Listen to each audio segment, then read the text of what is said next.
Hello everyone, today we read and comment the 39th paragraph of the second chapter of the second book of von Clausewitz Vom Kriege, the title being Great Simplification of the Knowledge Required. The text follows: that in this manner the number of subjects for theory is much simplified and the knowledge requisite for the conduct of war much reduced is easy to perceive.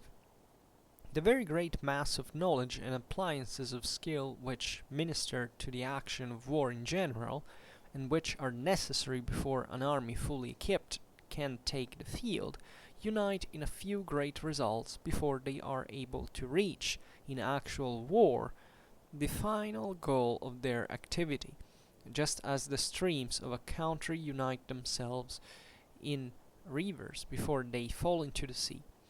Only those activities emptying themselves directly into the sea of war have to be studied by him who is to conduct its operations.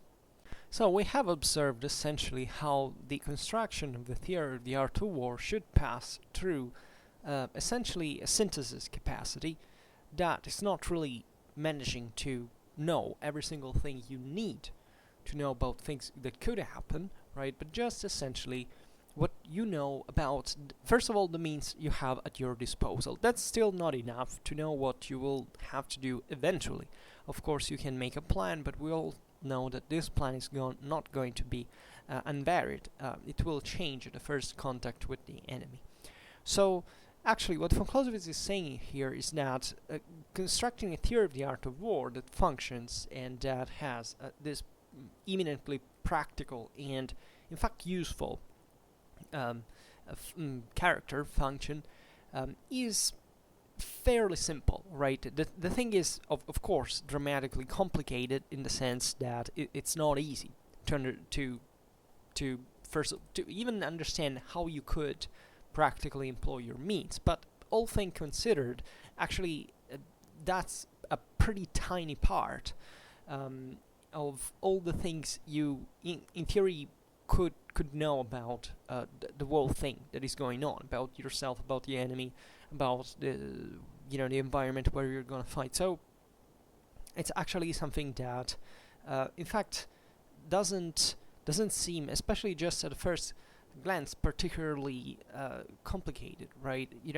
Strategical decisions by themselves, if you think about them, are pretty simple, right? They're not massively complicated maneuvers that you can do with army corps, right? That they're gonna work essentially in very simple ways. The problem is putting that on their feet and naturally achieving certain maneuvers at the same time that at that point do not have, however, strictly to do with the strictly strategical, hence military side of the story. We have seen how von Clausewitz fundamentally distinguishes the military instrument proper, that is the one you should essentially that you fight with, because war is combat in this sense, from all the, for example, from the logistical chain, from all that the stays behind that, which doesn't mean that the commander doesn't have to take into consideration, because it's not military strictly speaking, because it's not about the fight proper, right?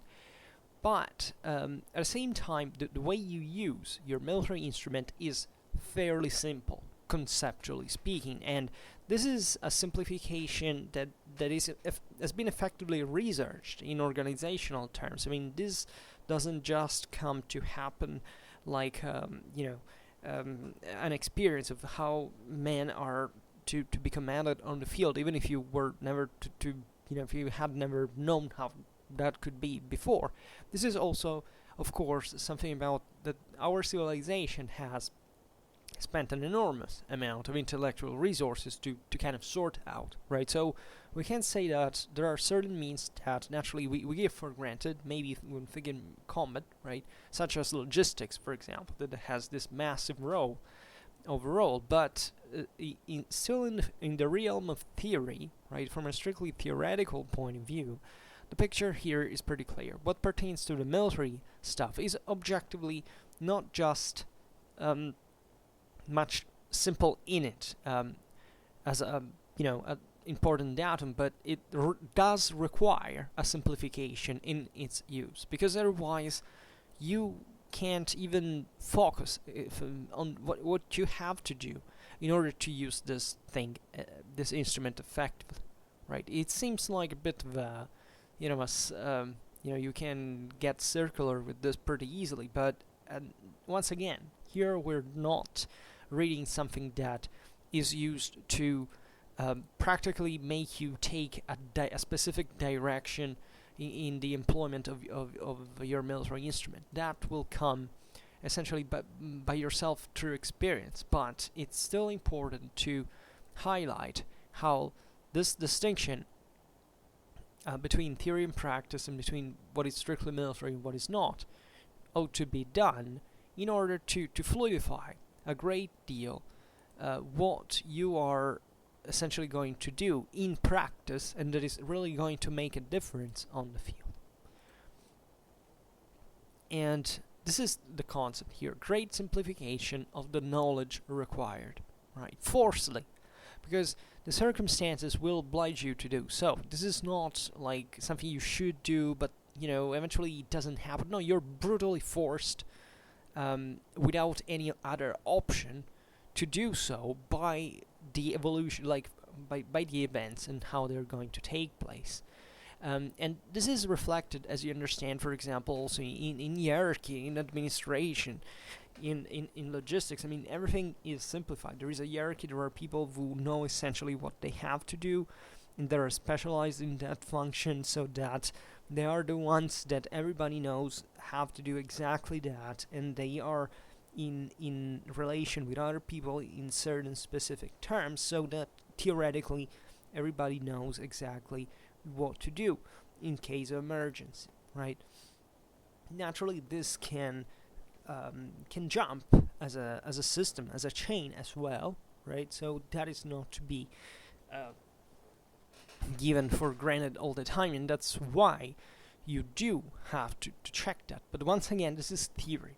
This is still about distinguishing essentially what is the difference between the strictly military dimension and how you should use your military instrument, and what is needed to prepare those means which came before. And at the moment of action, that substantially doesn't count, right? It does count if the way you're manning this instrument, for example, is going to be deteriorated, right? Like chain of supplies, for example.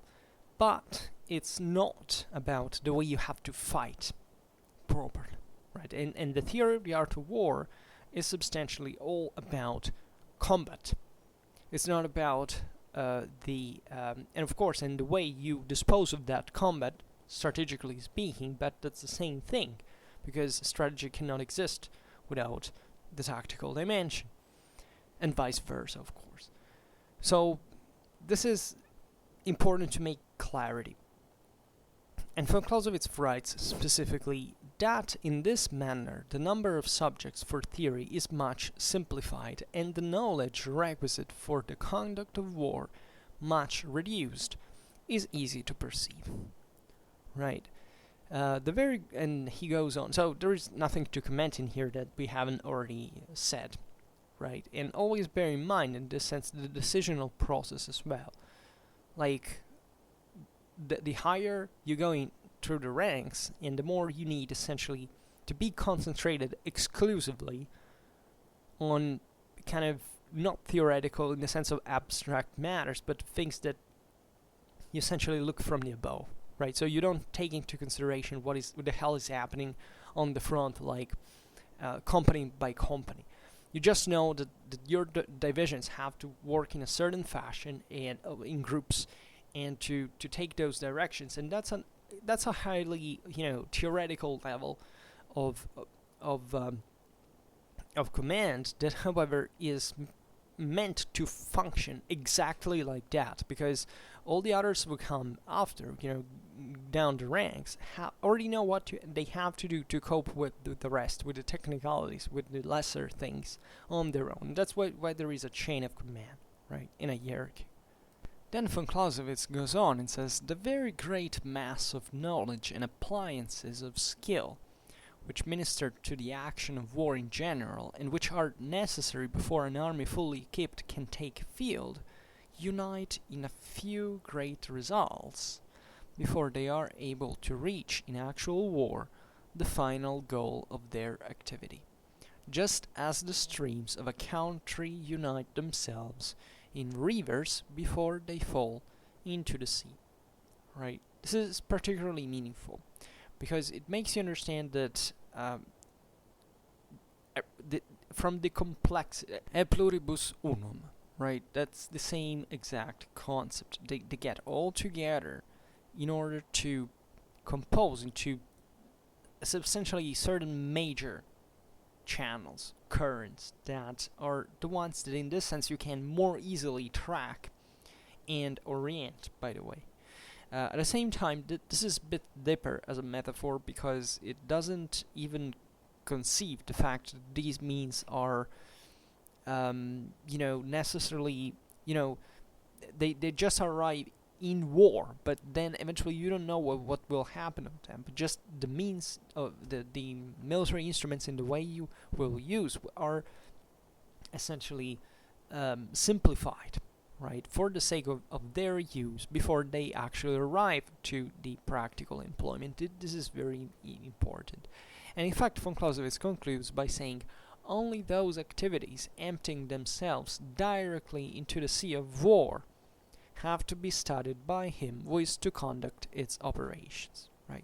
This is even more meaningful, right? It's essentially like there is a sea into which this rivers flow, right? And the military commander is the guy who has to essentially study them, right, in the way that they pour into the sea, right? So they come to be part of that, but in an ocean right now that is war, that can't be, even like concretely, let's say, explored as such. Like there is no boundary within it, and yet these means operate within it at the same time, right? Obviously, the metaphor is kind of more like, obviously you maintain, physically speaking, more degree of control on an army in war than, I don't know, of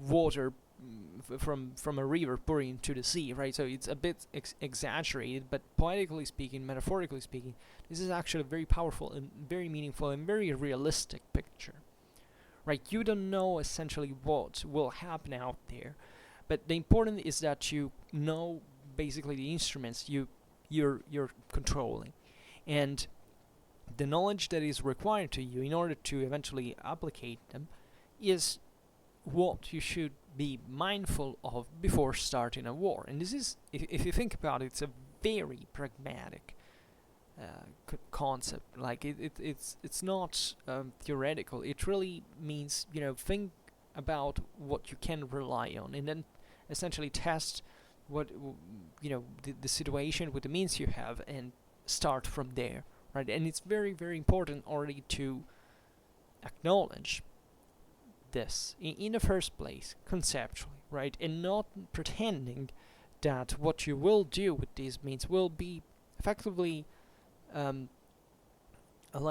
predictable, right? You more or less know how these means actually operate, or they're supposed to operate, but the exact measure in which you will have to employ them is unknown, and because the dimension you're using them is constantly changing, and there are so many factors that interact with each other that point that the same instrument by itself doesn't become anymore the thing that really resolves everything, because it's never been like that, historically speaking. That's why, for example, war is asymmetrical by definition. Like, there is no symmetry in war by definition.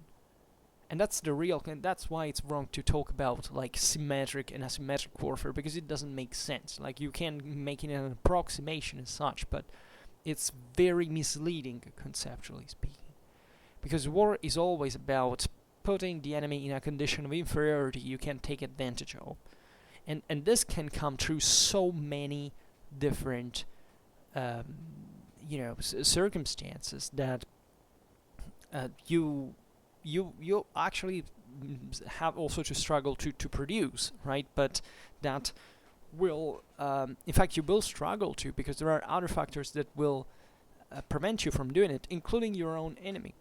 So you start to understand kind of better here why there can't be anything like a positive theory of the art of war.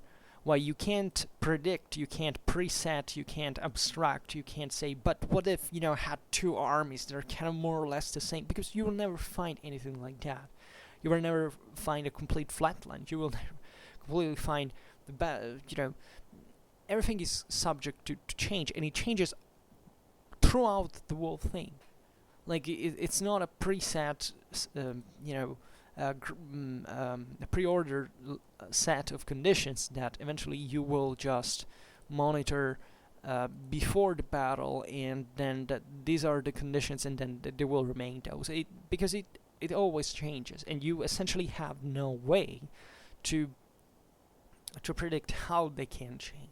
Right? You can do it by a tiny margin, but that's definitely not decisive. That will not change the picture as such, and that's why also this is a deeper realization, especially when you think of the outcome of wars and battles, etc. Because we tend to have a deterministic idea of history of war specifically. And from one side, I mean, we should be a bit deterministic once we know what happened, and we have to explain something that happened in fact for real, right? Up to the previous point, you didn't know what would go on, but eventually it happened. And the thing is a bit tricky here, because that eventually happened for one reason that happened, and that's what history should investigate, like as actually a set of reasons, of causes, let's say. But so from one side you realize that had to happen, and it happened for a specific ability, a specific condition, whatever you can track at one point. The problem is, how likely was this to produce itself? Like, you can't have theoretically even the best, I don't know, a fighter ever to be defeated by the weakest ever, statistically speaking, because something can go wrong anyway. The important in there, I think, is to understand why certain things go wrong, considering also luck, which is what many historians, also pretty reasonable ones, that don't like very much to discuss, because historical theories sometimes entail kind of forcing a bit the hand in the interpretation and saying, look, this thing happened because more or less it had to happen. So it's not random. It didn't happen by chance, and pretending it happened by chance is like forcing the hand ideologically from the other in the other way. Well, this is a very interesting object of discussion, because I am for history presents you with certain a set of situations that objectively shows you how certain things have to forcefully go in one direction at one point, but that there is also a tiny little thing that will eventually change this all in turn. So it's very difficult at this point to be either kind of deterministic or just thinking that free will is all that matters, because it seems like you could interpret history easily and without any contradiction in this regard, either by one side or the other. And the paradox is that at this point it's like our limit of understanding the infinite mathematically that brings us to basically to freak out in front of this, because there is no way for us, cognitively speaking, to solve it, right? At the same time, we should be realistic about our assessments, and this is essentially what von Clausewitz is talking about, and that I think makes the greater difference here. There is really a matter of being like erasing, even if it's very fascinating, intellectually speaking, the abstraction. Abstractions are fascinating. We do reason by abstraction by a certain degree all the time. But at one point we have to be concrete, right? An abstraction should be used exactly to test its own limits as an abstraction, to understand eventually where they crash against reality, because finding out, it's as if you walked at night, you don't see anything in front of you, you just try to, like a blind person, you touch, I don't know, the walls of the room, etc., to understand what it's like, because you don't know, but you have to test it in a way or another. And it's difficult, it's very difficult, but at the same time, it appears difficult to us because we're kind of used to, okay, have it easy. But effectively, in those situations where you can't really see anything, well, you start seeing things in a different way. In fact, it's just like, well, lacking a mean and needing to develop another one, which is particularly interesting in this regard, because it opens certain ways to you that you didn't think they actually existed, and it's very thought-provoking, and we don't know how differently to sometimes to discover it, but trying this, and that's why war is what stimulates the most our capabilities in this regard, because it's exactly the field of all human activities where, like, it's not that things are necessarily more complicated than others, but when there is such a huge pressure, because we're posed in front of certain threats that are so impelling that you can't do as if you can't just sit there from one side and think and wondering about, I don't know, the blue sky and whatever. You have to take action immediately, because otherwise you die. And you're under that constant pressure, and our minds are actually shaped to function pretty well in those circumstances. Then of course there is a stress that can be compensated at one point, and there are traumatic disorders and whatever, but that's exactly the field, in fact, where these things happen. When you do discover that there is a limit at one point you can't ignore, and you should start to define. And this all starts, first of all, and this is what von Clausewitz is telling here, by, however, knowing what your options concretely are. Right? It's very easy. Like, everybody has some myths in mind of something that is, I don't know, so mysterious and complicated. Think about all conspiracy theories.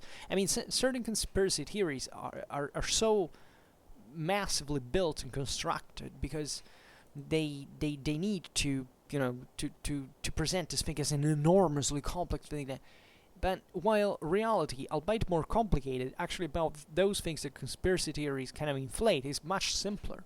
And that's the paradox, right? That even saying, everything is kind of difficult or complicated is not really it's usually not an approach from that people who really know what they're talking about do. Like, I'm not the person who is saying that everything can be explained kind of, in a few words, but it can be explained simply if you essentially know what you're talking about.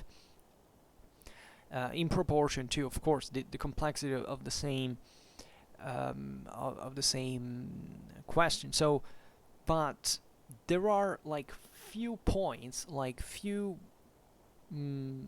points of a few cornerstones, let's say, that you essentially don't move very much from.